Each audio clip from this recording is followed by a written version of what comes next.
Hello everyone. आज हम लोग करेंगे poem open thy eyes and see thy god कि अपनी आंखें खोलो और अपने भगवान को देखो। इस पोयम के पोएट है रविंद्रनाथ टैगोर। तो इस पोयम में पोएट कह रहे हैं एक भक्त से या पुजारी से जिसने अपने आप को मंदिर के एक अंधेरे कोने में बंद कर लिया है, मंदिर के सारे दरवाजे बंद कर लिए हैं और अपनी आंखें बंद करके भगवान का भजन कीर्तन कर रहा है भगवान की मूर्ति के सामने और सोच रहा है कि उस इस तरह उसे भगवान मिल जाएंगे। तो पोएट यही कह रहा है, इस पोयम में कह रहे हैं कि भगवान इस तरह नहीं मिलते।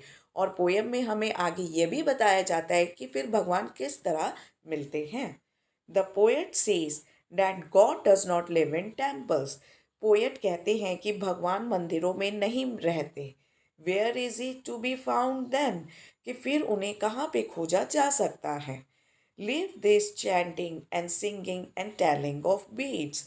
Chanting यानी जप करना, singing यानी भगवान के लिए भजन कीर्तन गाना और टेलिंग ऑफ बीट्स यानी कि माला फेरना।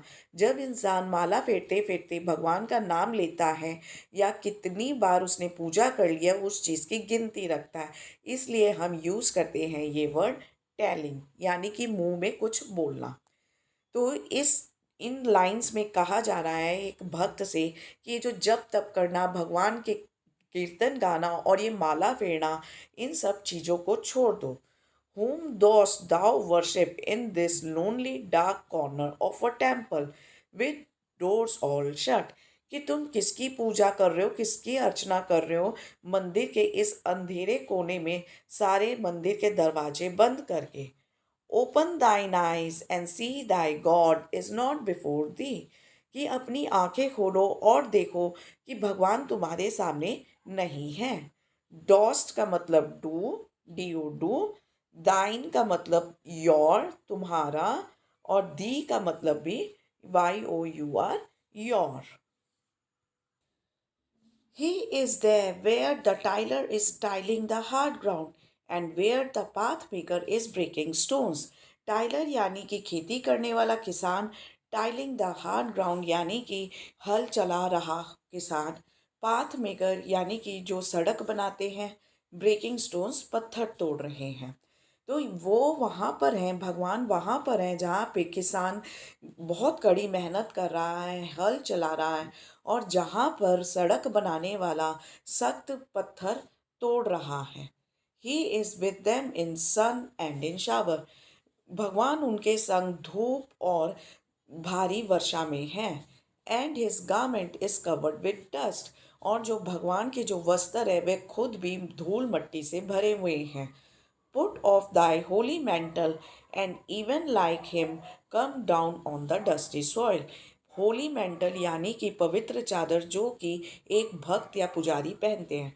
तो यहाँ पे कहा जा रहा है उस भक्त या पुजारी को कि अपना ये जो पवित्र चादर है, ओढ़नी है, उसे उतार दो और ठीक उसी भगवान की तरह इस धूल मट्टी में आओ। यानी कि इस पैराग्राफ में कहा गया है कि कड़ी मेहनत करो, ना कि किसी मंदिर में आंख बंद करके भगवान का जप तप करने लग जाओ। कि भगवान तो खुद भी सन और शावर में कड़ी मेहनत करने वालों के संग खड़े होते हैं।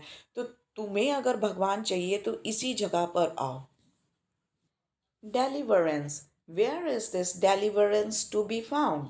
Our Master Himself has joyfully taken upon Him the bonds of creation.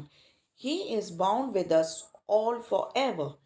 Deliverance यानी कि मुक्ति, मोक्ष। जॉयफुली टेकन अपॉन बॉन्ड्स यानी कि बंधन, क्रिएशन यानी कि सृष्टि की रचना, बाउंड यानी कि बंधन।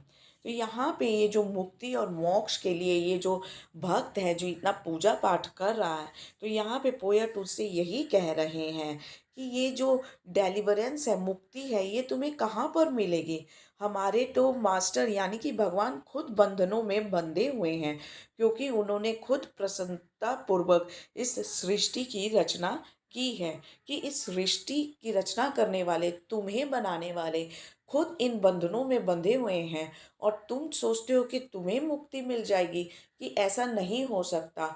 कड़ी मेहनत और इस जीवन के निरंतरता से हमें कभी भी मुक्ति नहीं मिल सकती। भगवान तो खुद इस चीज़ को लेकर खुश हैं और तुम दुखी हो रहे हो। Come out of thy meditation and leave aside thy flowers and incense. ये अपने इस ध्यान मुद्रा से, अपने इस चिंतन या समाधि जो तुम लगा कर बैठे हो, उसमें से बाहर आओ। लीव असाइड मतलब साइड कर दो, छोड़ दो, कि इन फूलों और धूप बत्तियों को छोड़ दो। What harm is there if thy clothes become tattered and stained? कि क्या नुकसान हो जाएगा, क्या गड़बड़ हो जाएगी अगर आपके कपड़े फट फुट जाए या उन पे कोई दाग लग जाए। यानी कि मंदिरों से बाहर आओ और कोई काम मेहनत करो, और उस दौरान अगर आपके कपड़े गंदे हो जाते हैं या उन पे कोई दाग या धूल मट्टी लग जाती है तो उस चीज़ का कोई नुकसान नहीं है। Meet him and stand by him in toil and in the sweat of thy brow. तो ये टॉयल है, कड़ी मेहनत। स्वेट ऑफ दाई ब्राउ यानी कि बोहों होते हैं ना आँख के ऊपर, कि वहाँ पे जो पसीना आता है। तो यहाँ पे कहा जा रहा है कि भगवान से मिलो, उनके संग कड़ी मेहनत के बीचों बीच खड़े हो जाओ, जहाँ पर बोहों पे कड़ी मेहनत करते करते पसीना आ जाता है।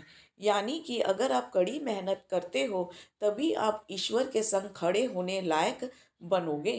तो इस पूरे पोएम में ये कहा गया है कि ये जो जप तप भजन कीर्तन करके धूप बत्तियां जलाकर जो लोग भगवान की को पाने की आशा रखते हैं, कि ये इस तरह भगवान नहीं मिलते, कि संसार का तो नियम ही है कि कड़ा मेहनत करो। भगवान उनके संग है जो कड़ी मेहनत करते हैं, जो अपने जीवन के हर कार्य को पूरा करते हैं। ना कि उनके संग है जो मंदिर के एक अंधेरे कोनों में बैठकर बस पूजा पाठ करते रहते हैं। तो पोएट इस पोएम में कहना चाहते हैं कि अगर हम कड़ी मेहनत करें, भगवान को अगर हमें चाहिए तो हमें कड़ी मेहनत करनी ही होगी। अगर हम कड़ी मेहनत नहीं करते हैं, चाहे हम जितना भी पूजा जप तप मतलब ये भजन कीर्तन कर लें, हमें भगवान कभी भी नहीं मिल सकते। Thank you very much everyone.